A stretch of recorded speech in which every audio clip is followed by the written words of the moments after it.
Hello everyone, welcome back to another episode of Sac Talk. Today we're asking an interesting question.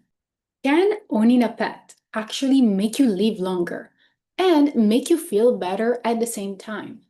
We will look at what the research says and what that means psychologically for companionship, purpose, and health. There are huge studies of millions of people that suggest that dog owners die less of heart disease. That sounds crazy, but it is real. So let's start with the data. A large Swedish study that followed about 3.4 million adults found dog owners had a lower risk of death over negative 12 years, especially people living alone. Similar signals show up in other reviews and meta-analysis. Dog ownership is the clearest pet-linked benefit. You might be wondering, what about cats? What about fish? And what about birds or rabbits and hamsters? Well, the cat research is mixed. Some studies find that cat owners have lower cardiovascular mortality in some samples, but the evidence is not as consistent as for dogs. And when researchers have looked at birds, fish, and other small pets, they tend not to find the same mortality associations. So it looks like not all pets are equal in this literature.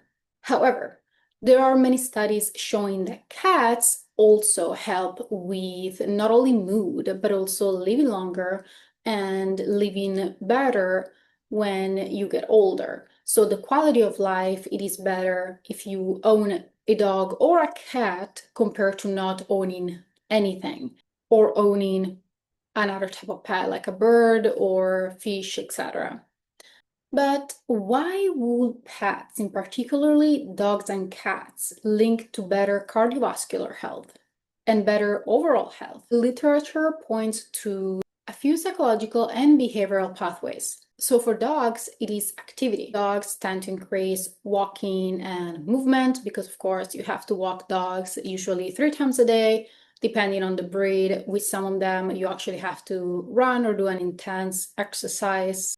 Then there is the stress buffering. Interacting with pets lowers blood pressure and stress reactions. Then we have the social connection and purpose. So pets provide a routine, a role, feeding, walking, and social prompts that can reduce loneliness, which is a predictor for poor health. Actually, the biggest predictor for poor health when you age, it is loneliness.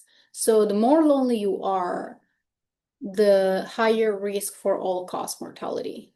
So it is important to have a community, friendships. If you don't have a spouse especially, you need a community and friends when you get older.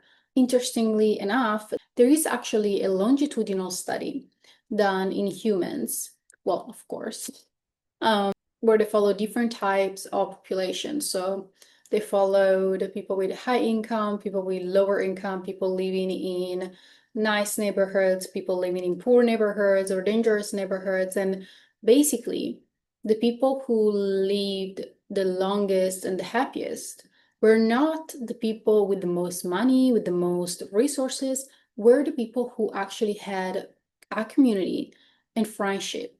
So, and or a spouse.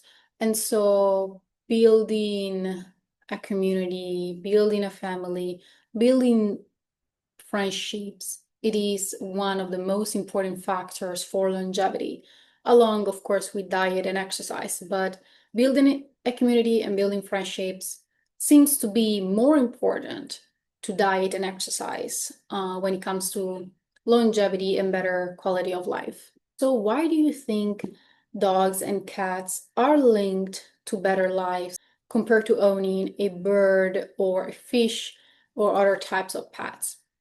So there are different factors. You have more social interaction with a cat and a dog.